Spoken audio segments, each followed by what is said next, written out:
محترم ناظرین، السلام علیکم۔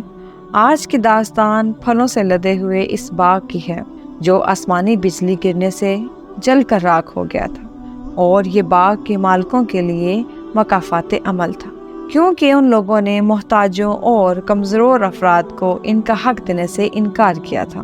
قرآن پاک کی سورۃ قلم کی آیت نمبر 16 سے 33 میں اس واقعے کا ذکر ملتا ہے۔ قبل از اسلام کی بات ہے کہ سرزمین یمن میں شہر استثنا 24 میل کے فاصلے پر ایک دیہات سروان یا زربان موجود تھا، جس کے درمیان میں خوبصورت پھلدار درختوں سے بھرا ہوا ایک باغ تھا۔ اس باغ کا مالک ایک سخی اور خدا شناس شخص تھا۔ وہ ضرورت مندوں محتاجوں کا اس قدر خیال کرتا تھا کہ اس بات سے اپنی ضروریات کے مطابق آمدن لیتا اور باقی فقراء و مساکین میں تقسیم کر دیتا تھا۔ وہ لوگ ہمیشہ اسے اپنی دعاؤں میں یاد رکھتے۔ باغ کی آمدن سال بہ سال بڑھتی گئی۔ ضرورت مندوں نے یہ عادت بنا رکھی تھی کہ جب فصل اکٹھی کرنے کا موسم آتا تو وہ اس میں جاتے تاکہ اس کے مالک سے اپنا حق وصول کریں۔ باغ کا مالک بھی راضی خوشی اور مسکراتے ہوئے چہرے کے ساتھ ان کے خالی ہاتھ بھر دیتا۔ یہ الہی شخص بعض اوقات مناسب وقت پر اپنے بچوں کو اپنے پاس اکٹھا کرتا، انہیں نصیحت کرتا اور انتہائی اچھی باتیں کہتا، خاص کر کے ضرورت مندوں کے بارے میں زیادہ سفارش کرتا کہ رضائے خدا حاصل کرنے کے لیے ان کی طرف ضرور توجہ کرنا۔ وہ اس باغ کی آمدن سے انہیں ان کی ضرورت کے مطابق دیتا، یہاں تک کہ اس شخص نے اپنی عمر کے آخری حصے میں اپنی اولاد کو اپنی وصیت میں زیادہ تاکید کی کہ کہیں ایسا نہ ہو کہ آپ لوگ ضرورت مندوں کو محروم کریں۔ لیکن افسوس، ان کے پاس سننے والے کان تھے اور نہ ہی دماغ۔ غرور اور تکبر اور غفلت نے باپ کی محبت آمیز نصیحتوں کو سننے اور ان پر عمل کرنے سے انہیں روکے رکھا۔ آخرکار اس مرد خدا کی موت آ گئی اور وہ دنیا سے چل بسا۔ اب باغ اس کے بیٹوں کے ہاتھوں میں تھا۔ انہوں نے اپنے باپ کی وصیتوں کو فراموش کر دیا، یہاں تک کہ انہوں نے مل کر قسم کھائی کہ باغ کی آمدن صرف خود پر خرچ کریں گے اور ضرورت مندوں کو کچھ نہیں دیں گے۔ ہم خود بال بچوں والے ہیں، لہٰذا باغ اور زراعت کی آمدن اپنے لیے اکٹھی کریں گے۔ وہ لوگ اپنے اس پروگرام میں اس قدر سنجیدہ تھے کہ انہوں نے انشاءاللہ تک نہ کہا۔ جب فصل اکٹھی کرنے کا موسم آیا تو انہوں نے باہم مل کر ارادہ کیا کہ کل صبح سویرے غریبوں کی نظروں سے بچتے بچاتے باغ کے پھل توڑ کر لے آئیں گے۔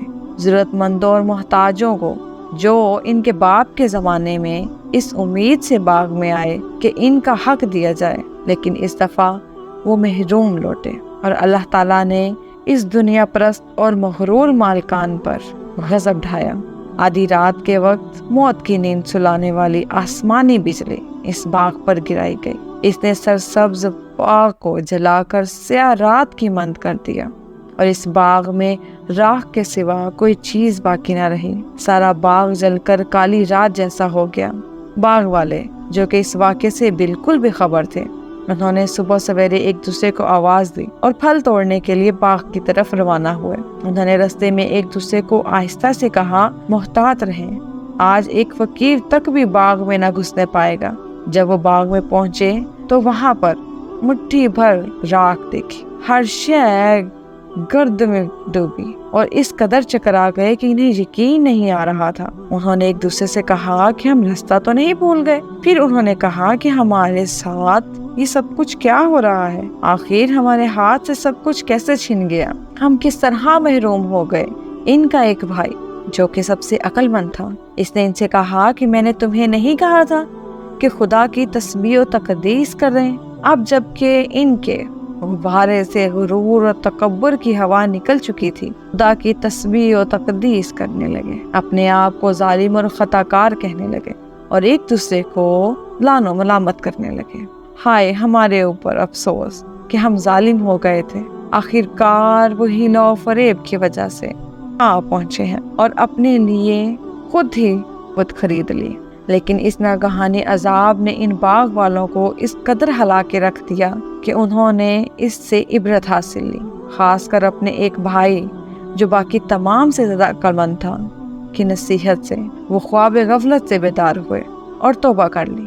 انہوں نے اپنے دل خدا سے وابستہ کرتے ہوئے کہا، امید ہے کہ خدا ہمیں اس سے بہتر باغ عطا کرے گا۔ عبداللہ بن مسعود رضی اللہ تعالیٰ عنہ سے نقل ہوا ہے کہ جب انہوں نے حقیقی توبہ کر لی تو اللہ تعالیٰ نے ان کی صداقت کو جانتے ہوئے انہیں سرسبز و شاداب باغ عطا کیے۔ ان کے درخت اچھی نسل کے پھلوں سے بھرے ہوئے تھے، خاص کر ان میں انگور کے گچھے اس قدر بڑے تھے کہ آج تک ان کی ماند کسی نے نہیں دیکھی۔ بے شک اللہ تعالیٰ کی بارگاہ میں سچے دل کے ساتھ کی ہوئی توبہ بڑے سے بڑے گناہ کو دھو دیتی ہے۔ اللہ تعالیٰ ہمیں گناہوں سے بچنے کی توفیق عطا فرمائے اور نیک اعمال بجا لانے کی توفیق عطا فرمائے۔ آمین ثم آمین۔ امید کرتی ہوں کہ آپ کو آج کی ویڈیو اچھی لگی ہوگی۔